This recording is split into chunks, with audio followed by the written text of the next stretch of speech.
How has your day been so far? Hello, we're AETA Stories, and today we're sharing a brand new original story with you. The building changed after dark. By day, Silvaline Trade Group's Boston headquarters pulsed with motion. Elevators chimed, heels clicked across polished floors, and voices carried confidence that came from power, money, and urgency. By night, it became something else entirely. The lights dimmed to a muted glow, leaving long corridors half submerged in shadow. The air smelled faintly of disinfectant and fresh linoleum.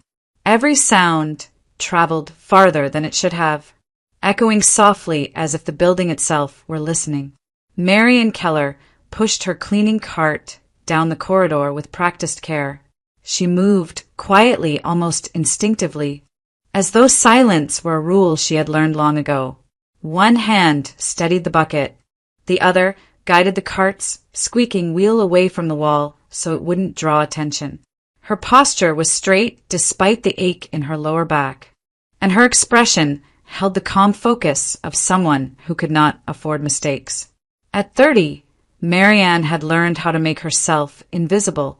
She wore the standard janitorial uniform, plain, dark, practical. Nothing about it hinted that she had once been the top student in her economics program, that she had debated case studies with professors who predicted she would go far. That life had ended abruptly 8 years earlier, paused by a pregnancy, then quietly erased when the pause became permanent. Her degree remained unfinished. Her marriage had not survived the reality that followed. The cart rattled softly as she stopped near a service corridor. She glanced toward the storage room at the end of the hall. The door cracked open just enough to let a strip of light spill out. Inside, Lucy waited.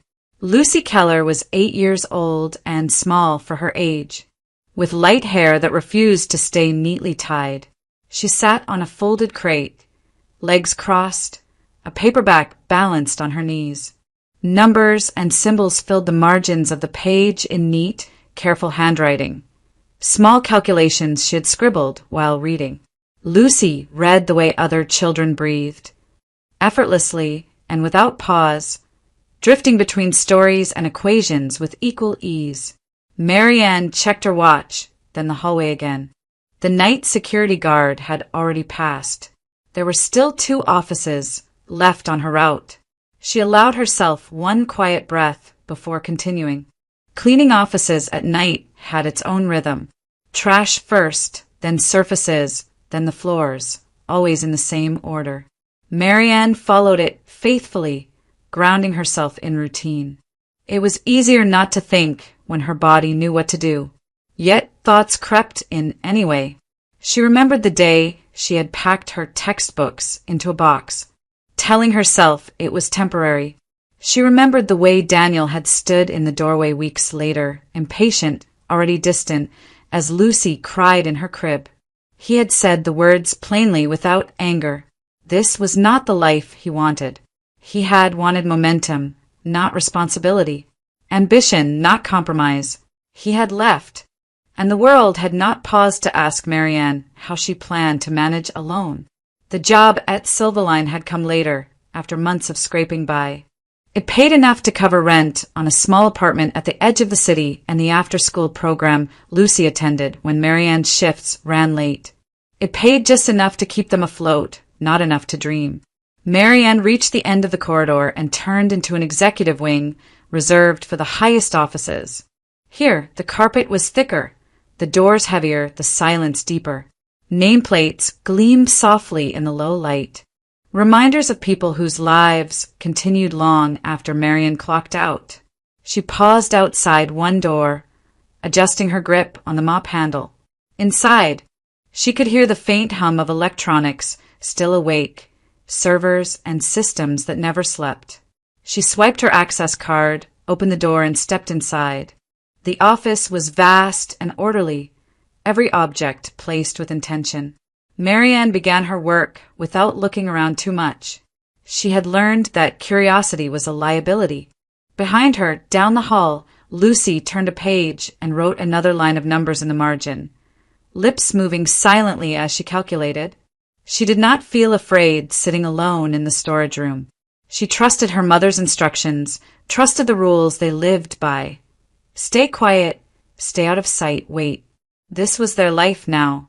Exhaustion pressed on Marianne's shoulders, heavy but familiar. Still, she worked carefully, deliberately refusing to rush. Dignity, she had learned, did not require witnesses. It lived in the way she did her job, in the way she endured without complaint, in the way she kept going even when the world pretended she wasn't there. For now, the building slept, and within its shadows, Marianne Keller did what she always did. She held everything together quietly. Marianne saved the executive offices for last. They were always the quietest at night, sealed away from the rest of the building by thicker doors and an unspoken rule that nothing here was meant to be touched without permission. Gregory Crowell's office sat at the very end of the corridor, marked by a simple, brushed metal nameplate that reflected the dim overhead light. No title, no flourish, just his name. She swiped her access card and eased the door open, careful not to let it swing too wide. The room greeted her with a soft hum, the muted sound of electronics still alive, screens asleep but not off. The office was large, meticulously organized, almost austere. Floor-to-ceiling windows looked out over the darkened city, Boston's skyline reduced to scattered points of light. Marianne moved with the same precision she brought to every room. Trash first. Coffee cup. A few discarded notes. She worked around the desk rather than behind it, keeping her eyes lowered. It wasn't fear so much as habit. People like Gregory Crowell occupied a different layer of the world. Crossing that invisible line had never ended well for her. She dipped the mop, wrung it out, and began working across the polished floor, slow and methodical. The ache in her back sharpened as she leaned forward, but she ignored it. The office smelled faintly of wood polish and expensive cologne, a reminder of a life structured around meetings and decisions that carried weight. She was halfway across the room when she heard it, a soft sound near the doorway. Not footsteps, a hesitation. Marianne straightened abruptly, heart stuttering. "Lucy," she whispered, the word sharper than she intended in the stillness. Her daughter stood just inside the office, frozen, as if she had stepped into a place she knew she wasn't supposed to be. Lucy wore her pink leggings and an old sweater with frayed cuffs, her hair slightly undone. Against the clean lines of the executive office, she looked impossibly small, like a misplaced detail. "I was just looking," Lucy said quietly. She wasn't frightened, just curious. Marianne set the mop aside and crossed the room in 2 quick steps. "You need to go back," she murmured. "You know the rule." Lucy nodded, but didn't move. Her gaze had already shifted, pulled toward the desk. Gregory Crowell's desk was massive, carved from dark wood, its surface almost entirely clear. Almost. A thick folder lay open near the center, papers neatly aligned, held down by a simple metal clip. The top page was filled with dense text and columns of numbers. Lucy took a step closer before Marianne could stop her.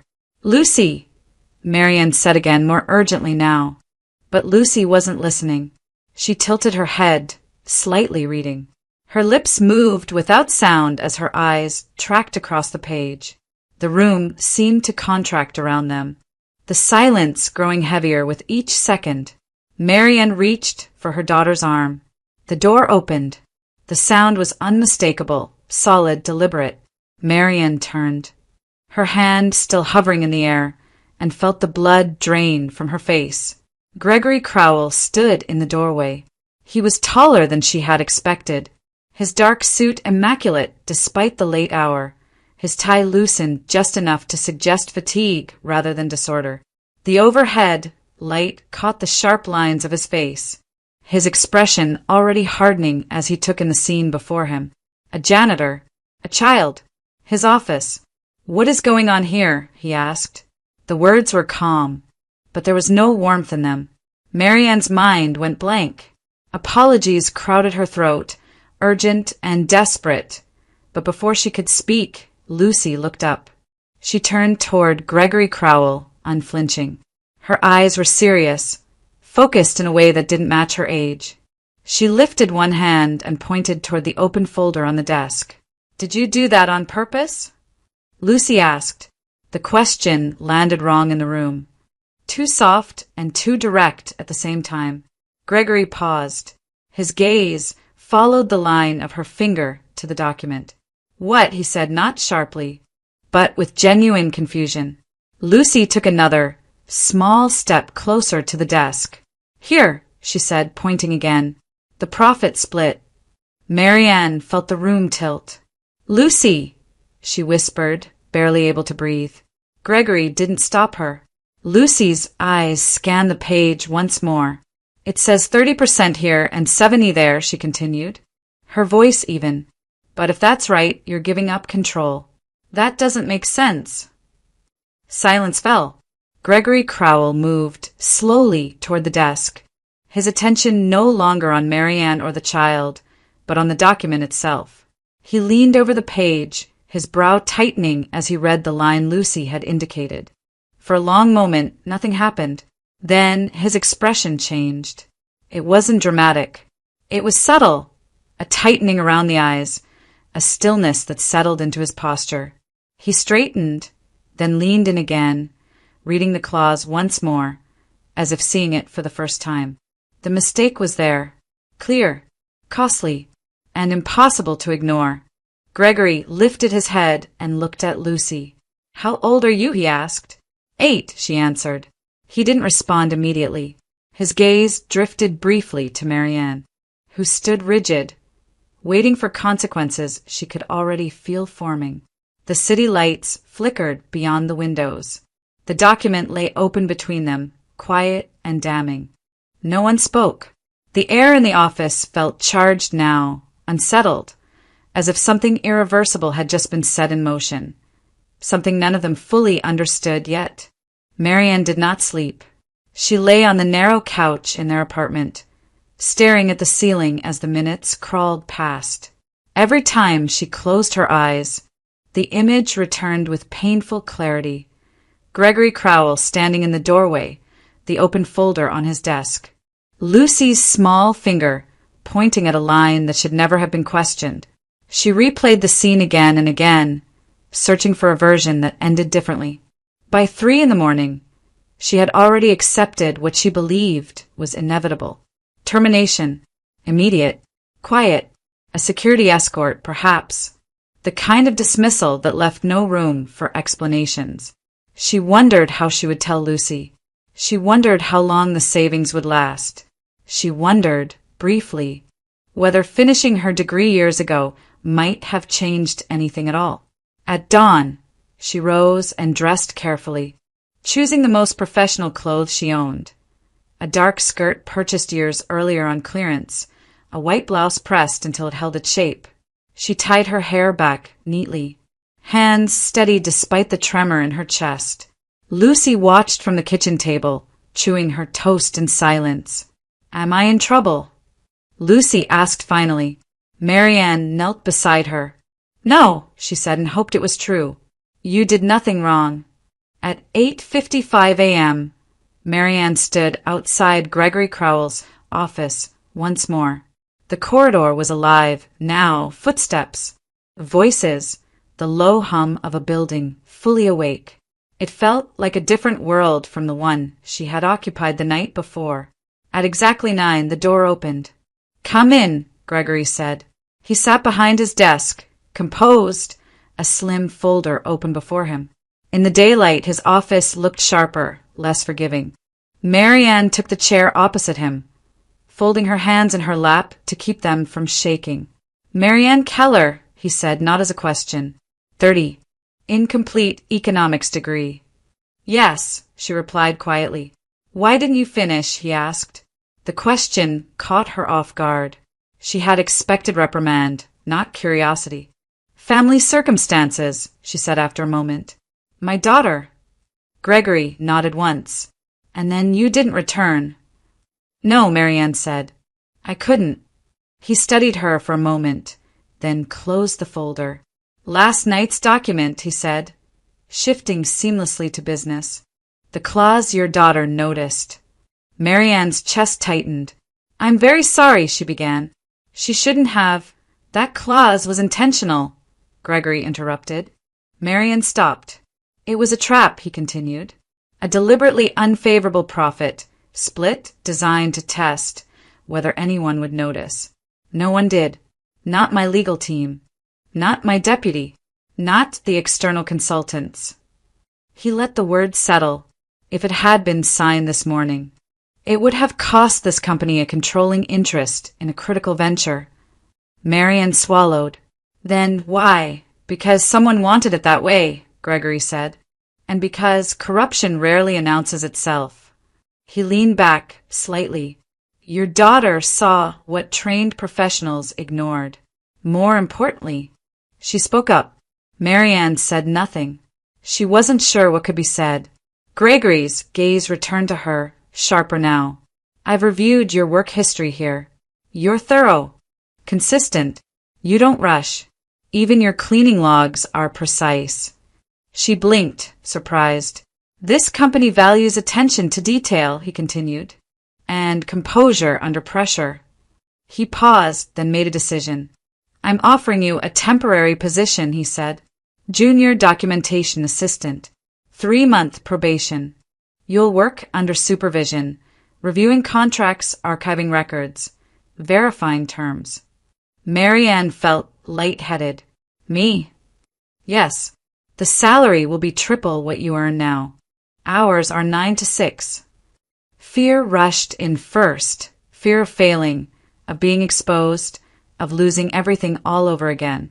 But beneath it, fragile and unexpected, was hope. If you're willing, Gregory added. If not, we part ways professionally. No harm done. Marianne drew a slow breath. I'm willing, she said. Gregory nodded once, already reaching for his phone. Good. HR will brief you. And Marianne, she looked up. Your daughter was right, he said. It was a bad deal. And I don't tolerate bad deals. As Marianne left the office, the building seemed different again. Not kinder, not safer, but open in a way it hadn't been before. For the first time in years, the future felt uncertain. Not because it was closing in, but because it was beginning. The transition happened without ceremony. One morning, Marianne Keller placed her cleaning cart back into the janitor's closet, hung her uniform on its hook, and closed the door. The metal latch clicked softly, final and ordinary, as if it were nothing more than the end of a shift. 10 minutes later, she stood at the edge of an open office floor, holding a temporary badge and a thin folder with her name typed neatly on the cover. The space felt exposed. Rows of desks stretched out beneath bright overhead lights. Screens already glowing with emails and spreadsheets. Conversations flowed easily here, confident, quick, layered with inside jokes and shorthand Marianne didn't yet understand. She became acutely aware of her posture, her hands, the sound of her shoes on the floor. There was nowhere to disappear to. No corners. No shadows. Marianne Keller. She turned to see Sandra Whitman approaching. Sandra Whitman was in her early 50s, impeccably dressed, her silver-streaked hair cut short and precise. Her gaze was sharp, evaluative, the kind that cataloged details instantly and forgot nothing. She did not smile. I'm the Director of Human Resources, Sandra said. Follow me. They walked past desks that fell quiet just long enough for glances to be exchanged. Marianne felt them land on her back. Curious, skeptical, faintly amused. She recognized some of the faces. She had emptied their trash, wiped down their desks after hours. None of them looked away. Sandra stopped at a small workstation near a constantly humming printer. This is yours, she said. For now. For now, echoed in Marianne's head. I'll be clear, Sandra continued, lowering her voice slightly. This was not a popular decision. You were not expected. You were not prepared for. And people here will be waiting for you to fail. Marianne met her gaze. I understand. No, Sandra said evenly. You don't. Not yet. There is zero tolerance for mistakes. You will be watched. Your work will be scrutinized. Any misstep will be taken as proof that you don't belong. She paused. Do you belong? Marian swallowed. I plan to earn it. Sandra studied her for a moment longer, then nodded once. Good. Your first assignment is archival review. 2 years of contracts. Digitization, indexing. Verification. You will read them. Not skim. Read. She handed Marianne a thick stack of folders. If something seems unusual, you bring it to me. And only me. As Sandra walked away, the office noise returned. Quietly at first, then fully. Marianne sat down and opened the top folder. Her hands steady despite the tension curling in her chest. By lunchtime, the whispers had found her. That's her. The janitor. Apparently. Unbelievable. A woman in a red dress stopped by Marianne's desk mid-afternoon.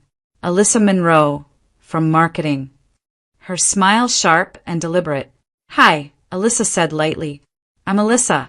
Heard about your promotion. Marianne nodded. Nice to meet you. Alyssa's eyes flicked over her. Clothes? Posture. The careful way she held her pen.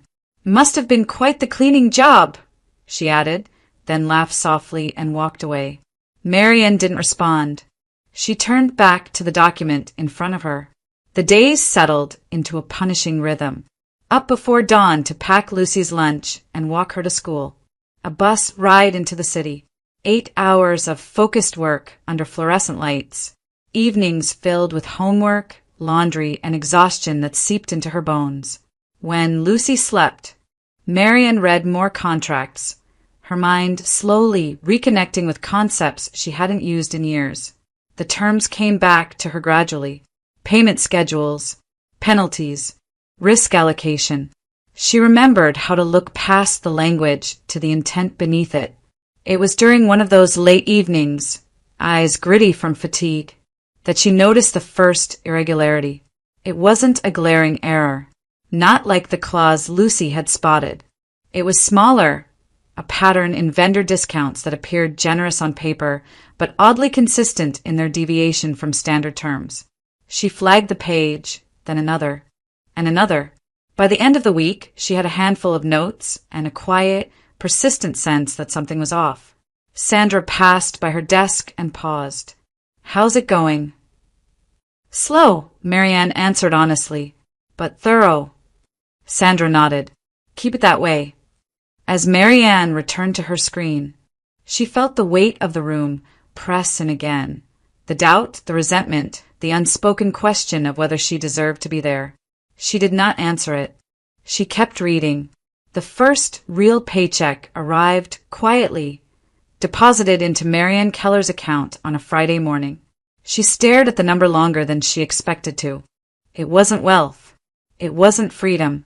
But it was more than she had earned in years, enough to breathe a little easier, enough to replace Lucy's worn-out shoes, to enroll her in the after-school robotics club she had been asking about for months, to stop calculating every grocery item twice.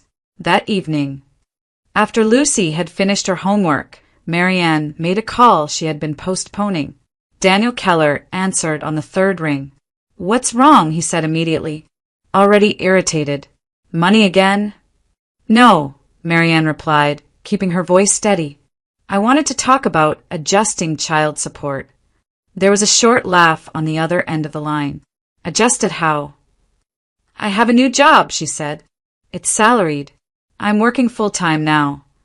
Silence followed, brief but heavy. Then Daniel scoffed. Doing what? Cleaning a different building. I work in documentation, Marianne said, at Silvaline Trade Group. Daniel laughed again, louder this time. You? In an office. His tone sharpened. You don't even have a degree.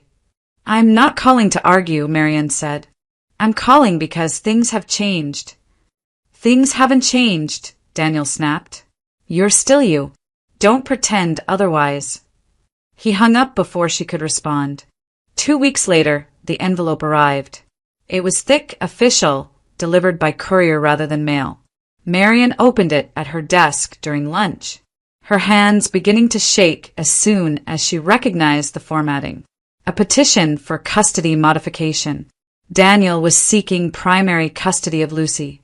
The reasons listed were precise and damning on paper. Long working hours, instability, alleged emotional unavailability. There were insinuations of inappropriate relationships at work, suggestions that Marianne's position had not been earned legitimately. The room seemed to tilt. She folded the document carefully and slipped it into her bag. She finished her workday on autopilot, smiling when required, answering emails without registering their content. By the time she reached home, the fear had settled deep in her chest, cold and immovable. Lucy returned from her father's apartment that Sunday evening, quieter than usual. She didn't chatter about movies or pizza. She placed her backpack by the door and stood awkwardly in the hallway, twisting the strap between her fingers. "Did something happen?" Marianne asked gently. Lucy shrugged. "Not really." Marianne knelt in front of her. "Lucy." Lucy hesitated, then said, "Dad's friend asked me questions." "What friend?" "Alyssa," Lucy replied. "The lady from your work. The one with the red dress." Marianne's stomach tightened. "What kind of questions?" Lucy frowned, trying to remember. "Where you work. What your boss is like.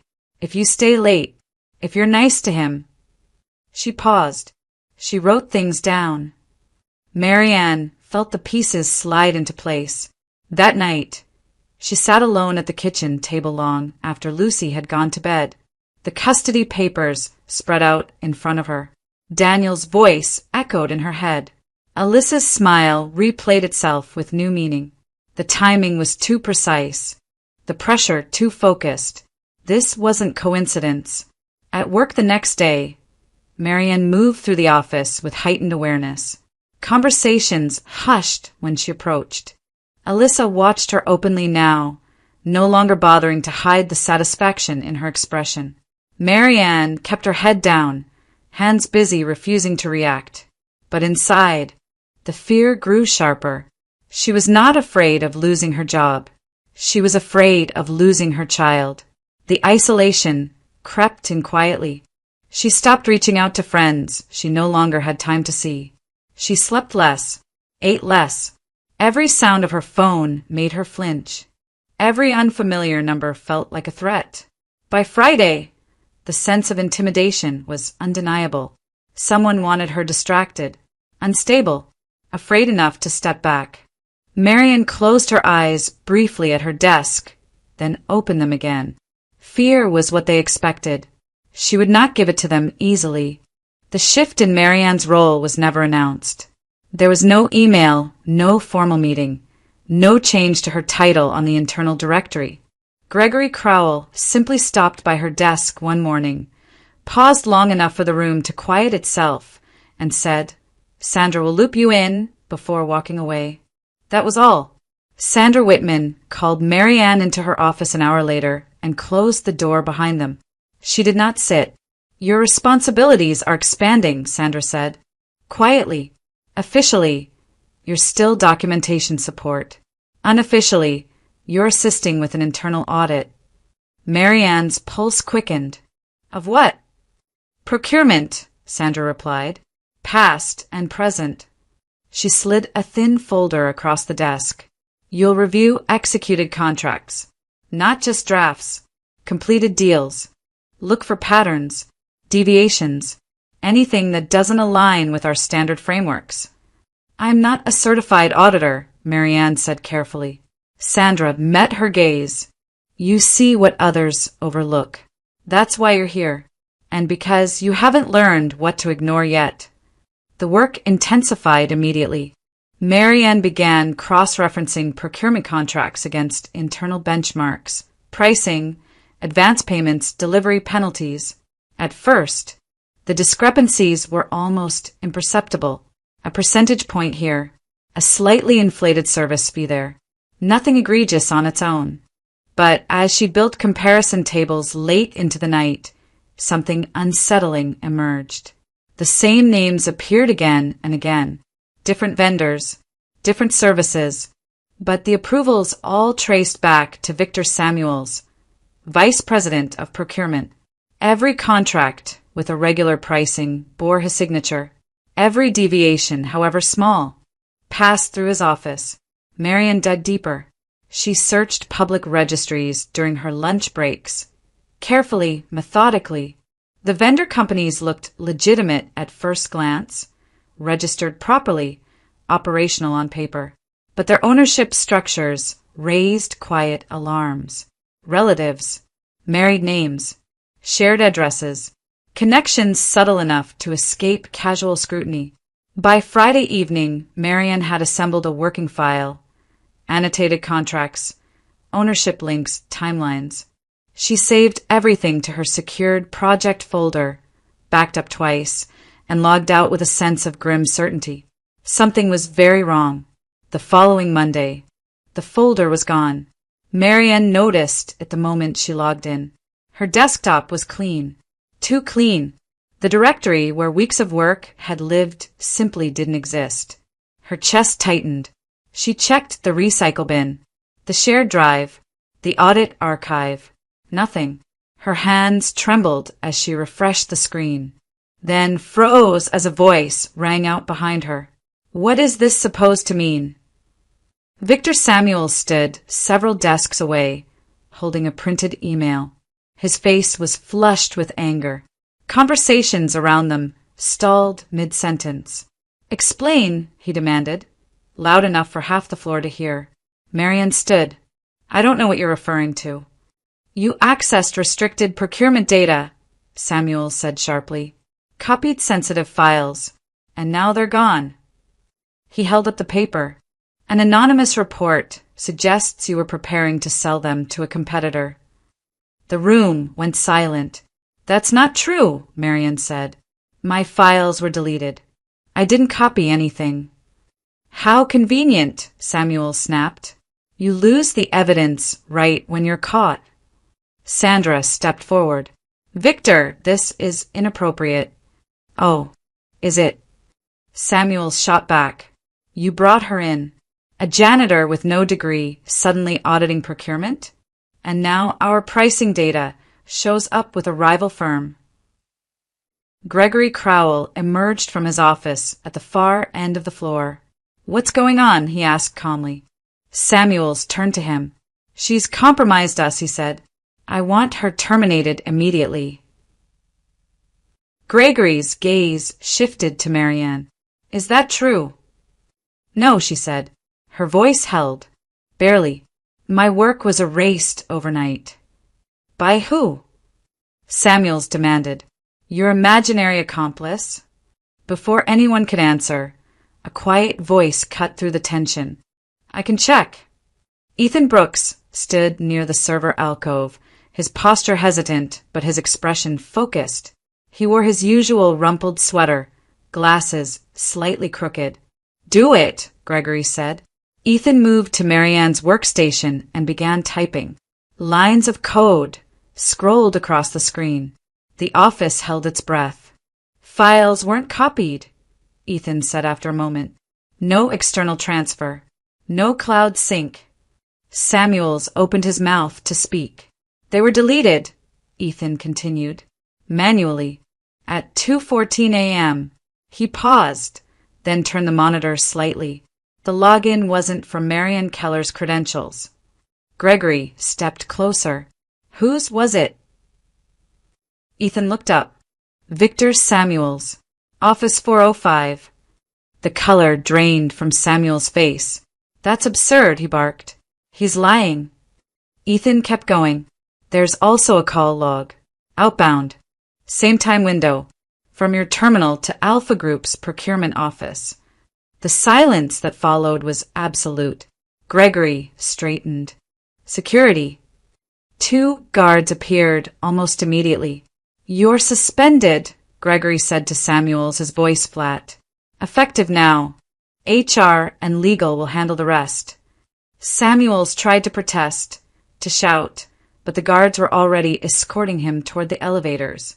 As he passed Marianne, his eyes burned with something darker than anger. The office slowly exhaled. Ethan restored the deleted files within minutes. Marianne sank back into her chair, her body shaking now that the tension had broken. Vindication washed through her, sharp, overwhelming. But beneath it lingered something else. Fear, because she had been right, and because now the people she had exposed knew exactly who she was. Gregory Crowell did not wait for the lawyers to advise him. By the afternoon following Victor Samuels's removal, the atmosphere inside Silvaline Trade Group had shifted from shock to speculation. Legal teams moved quietly through conference rooms. Security protocols were tightened.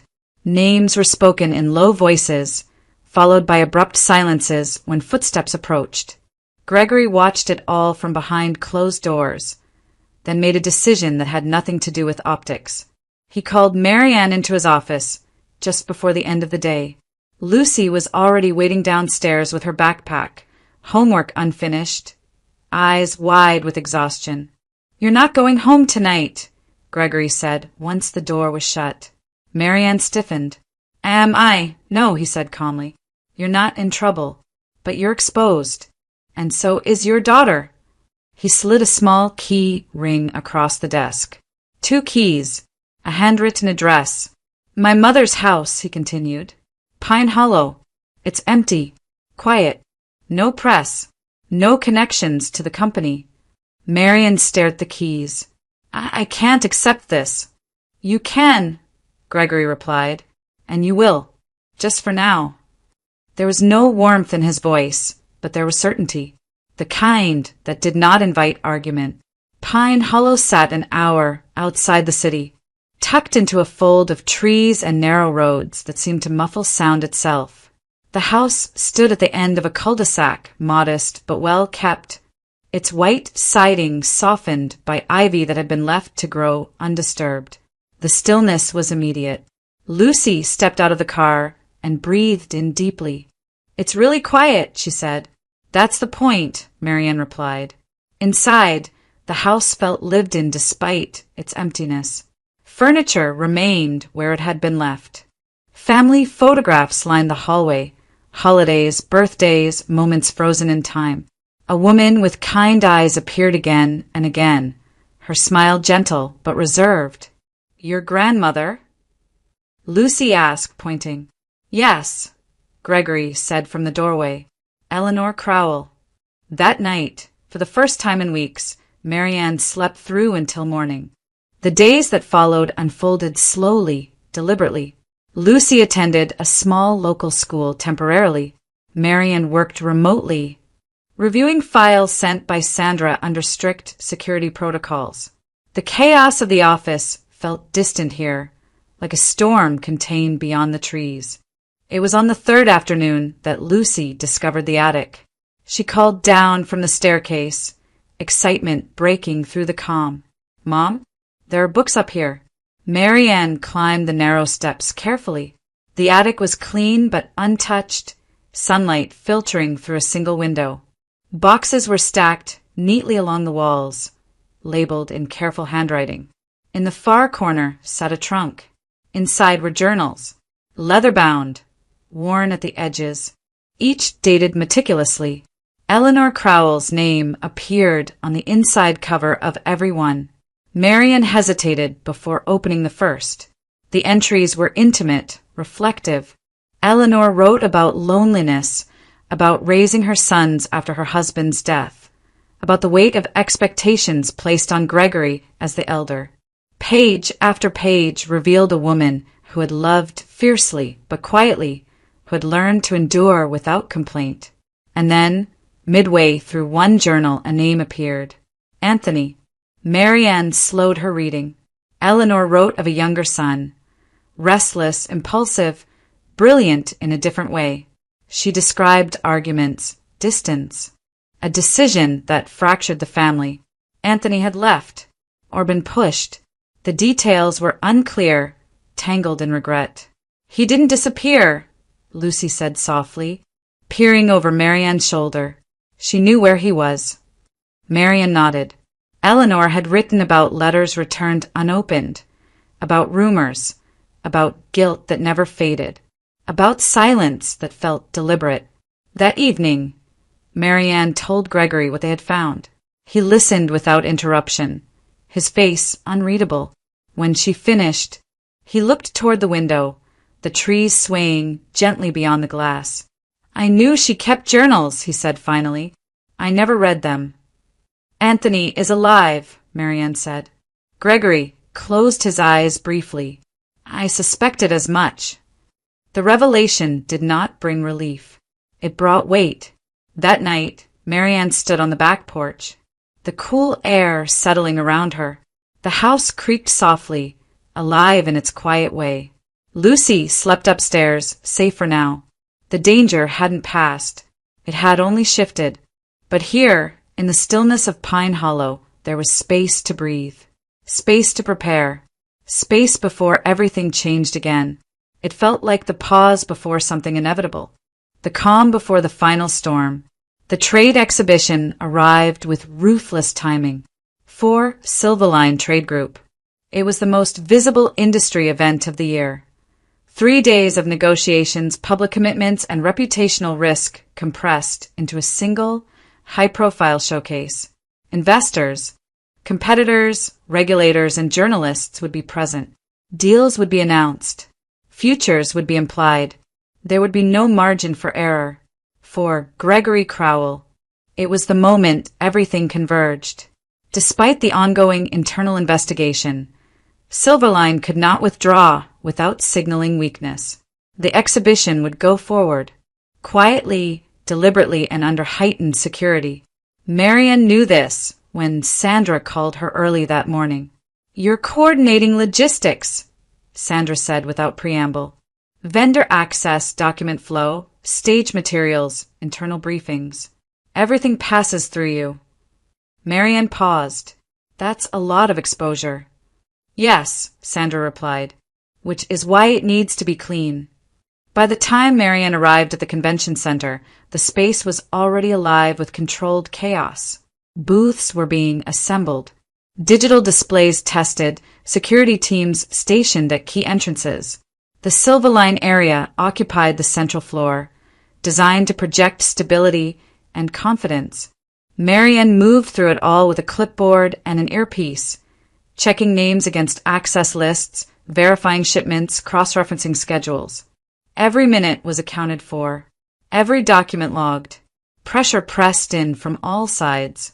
She felt it when a shipment arrived 10 minutes late, when a vendor insisted on bypassing protocol, when a junior staffer panicked over missing presentation materials that Marianne located in seconds. She did not raise her voice. She did not rush. She worked the way she always did, precise, methodical, unyielding. Somewhere across the floor, eyes watched her. Daniel Keller arrived shortly after noon on the first day. Badge clipped to his jacket, his smile practiced. He was not scheduled to be there. Marianne noticed immediately. Alyssa Monroe followed an hour later, dressed impeccably, moving easily through the space as if she belonged. She exchanged brief glances with Daniel, subtle enough to be missed by anyone not already alert. Marianne felt the warning settle in her chest. She signaled Ethan Brooks through the earpiece. "We may have an issue." "I see them," Ethan replied. He was stationed in the temporary surveillance room, monitors lining the walls. "I'm tracking movements." The attempt came quietly. A delivery request rerouted. A restricted document packet misplaced. A technician suddenly claiming authorization to access the stage systems. Each move was small, plausible, designed not to trigger alarms on its own. But together, they formed a pattern. "Someone's trying to disrupt the main presentation," Ethan said. "Possibly swap documents or crash the system." Marianne scanned the floor and spotted Alyssa near the document transfer station, speaking to a staffer whose badge color didn't match his role. "Cut access to Station C," Marianne said. "Now." Security responded immediately, redirecting personnel under the guise of a routine check. The staffer was escorted away without incident. Alyssa's smile tightened, just briefly. Minutes later, a power fluctuation rippled across the stage lighting. Gasps followed. The main screen flickered, then stabilized. Contained, barely. Ethan's voice returned, sharper now. Daniel attempted to enter the control corridor. Security stopped him. He claimed confusion. "Log everything," Marianne said. The exhibition continued. On the surface, Silvaline's presence remained flawless. Presentations were delivered on schedule. Meetings proceeded. Applause came at the right moments. But beneath it all, tension coiled tightly, invisible but unrelenting. Gregory watched from the sidelines, his expression composed. He said nothing. He didn't need to. He understood exactly what was happening. By the end of the first day, the threat had been neutralized, though not eliminated. Daniel and Alyssa were still present, still watching, still waiting for something to break. Nothing did. As the lights dimmed and the crowd thinned, Marianne finally allowed herself to exhale. Her hands shook slightly as she set her clipboard down. This had not been the reveal. It had been the warning.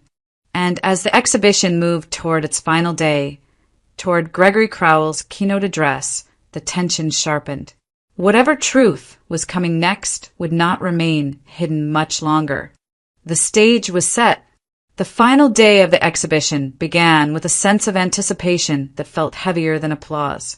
By mid-morning, the main hall was filled beyond capacity.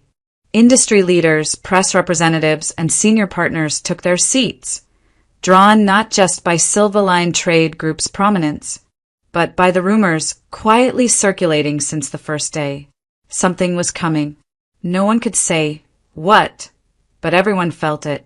Backstage, Marianne stood with her headset in place, monitoring schedules and signals, her posture steady despite the tension thrumming beneath her skin. Ethan's voice came through her earpiece, low and focused. "All systems stable. Security is in position."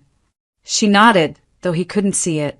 Across the hall, Gregory Crowell waited near the stage entrance, reviewing notes he already knew by heart. His expression was controlled, but Marianne recognized the stillness in him now. This was not nerves. It was resolve. The keynote began precisely on time. Gregory stepped onto the stage to measured applause. He spoke first of the company's growth, its resilience, its commitment to transparency in a volatile market. His voice carried clearly through the hall, calm and authoritative. The words were familiar, expected until they weren't. "There is," Gregory said, pausing, "another matter I need to address today." The room quieted. For years, Silvaline operated under the assumption that loyalty and experience were safeguards. We believed internal oversight was sufficient. We were wrong. A ripple passed through the audience. Cameras lifted. Pens stilled. Gregory turned slightly, gesturing toward the side of the stage. "I'd like to introduce someone." The man who stepped into the light was unfamiliar to most, but not to Gregory. Anthony Crowell walked forward without hesitation. He was slightly broader than his brother, his posture relaxed in a way Gregory's never was. Where Gregory's gaze was sharp and guarded, Anthony's eyes were open, searching, unmistakably alive. A murmur swept the hall. "Anthony Crowell," Gregory said, his voice steady but altered. "My brother." For a fraction of a second, the world seemed to stop. Anthony took the microphone. He didn't smile. "I wasn't sure I'd ever stand here," he said quietly. "But some debts don't disappear with time." Screens behind them lit up. Documents appeared, financial records, transaction histories, timelines stretching back more than a decade. Names surfaced. Shell companies, procurement irregularities, patterns too precise to deny. Anthony spoke plainly, outlining a long-running scheme orchestrated by Victor Samuels, built on insider access and hidden ownership structures. He named accomplices, He described how contracts were siphoned, inflated, rerouted, how silence was bought and threats were leveraged. The room grew colder with every word. And when the risk became too high, Anthony continued, those involved began to eliminate liabilities. He did not need to explain further. Security moved as names were spoken. Daniel Keller rose abruptly from his seat, face pale. Alyssa Monroe stood beside him, her composure cracking as officers closed in. There was no shouting, no struggle, just the sharp, unmistakable sound of consequences arriving. Marianne watched from the edge of the hall, her breath shallow. Lucy's face flashed in her mind. The fear, the pressure, the weeks of doubt. It was over. Anthony finished speaking and stepped back. The silence that followed was not confusion, it was understanding. Gregory returned to the microphone, his eyes never leaving his brother. Silverline will cooperate fully with authorities, he said, and we will rebuild openly. Applause rose slowly, then firmly, not celebratory but resolute. When the lights dimmed and the crowd dispersed, Gregory and Anthony stood alone on the stage. For a long moment, neither spoke. I looked for you, Gregory said finally. I know, Anthony replied. I wasn't ready to be found. Gregory nodded once. I should have listened. Anthony exhaled, something easing in his shoulders. We both survived. That counts for something. They embraced, briefly, awkwardly, honestly. Nearby, Marianne turned away, giving them privacy. Her role in this moment was finished. She had done her part. Truth had surfaced. Justice had followed. And for the first time in a long while, the future did not feel like something to endure, but something that could finally be built. Justice did not arrive with noise. It settled quietly, document by document, ruling by ruling, as truth moved from the public stage into the slow machinery of law. Daniel Keller's custody petition collapsed before it could gain traction. The evidence presented, his coordination with Alyssa Monroe, his role in attempted sabotage, the financial irregularities tied to Victor Samuel's network, undermined every claim he had made. The court dismissed his case without hesitation. Lucy remained with Marianne, where she had always belonged. The relief was profound, but it was not dramatic. There were no tears in the courtroom, no triumphant words.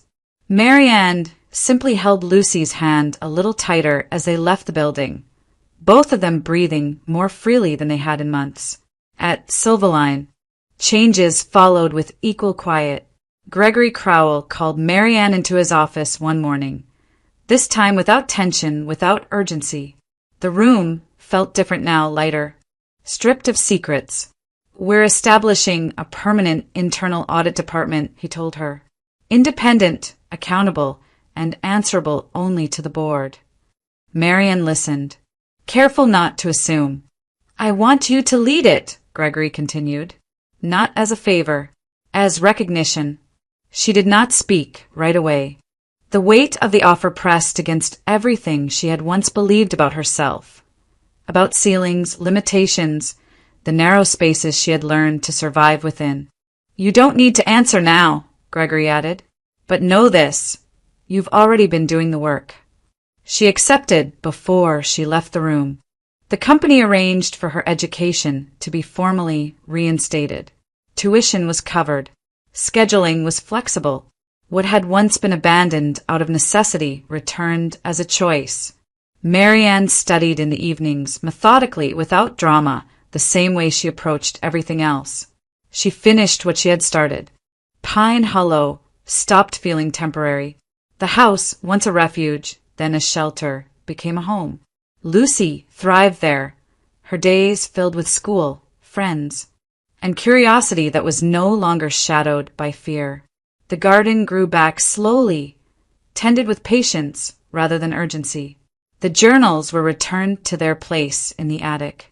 No longer secrets, simply history. Ethan Brooks became part of their lives in the same unforced way. He never announced his presence. He showed up when things needed fixing. He stayed when conversations ran long. He listened more than he spoke. Lucy trusted him without hesitation, which Marianne understood as the highest measure of anything. Their relationship unfolded without promises or declarations. It was built instead on reliability, on shared meals, late-night problem-solving, quiet laughter. Nothing rushed. Nothing hidden. 2 years passed. Marianne stood in her office one afternoon, reviewing a report that would be presented to the board the following week. The department she led was small, precise, and respected. Her work was not visible to the public. It was not meant to be. Lucy, now 10, waited at home with a book open on the kitchen table, pencil in hand, already searching for patterns. She talked about the future in calm, deliberate ways, about fairness, about rules that mattered. Strength, Marianne had learned, did not announce itself. It accumulated. It lived in consistency, in attention, in the refusal to look away. For those listening, her story offered no shortcuts and no spectacle. Only this: details matter. Integrity often works quietly, but it works. Dignity is not loud, it is steady. If this story stirred something familiar, consider the moments in your own life when quiet courage changed the direction of things. Share your thoughts. Reflect on fairness, resilience, and the strength that often goes unseen but never uncounted.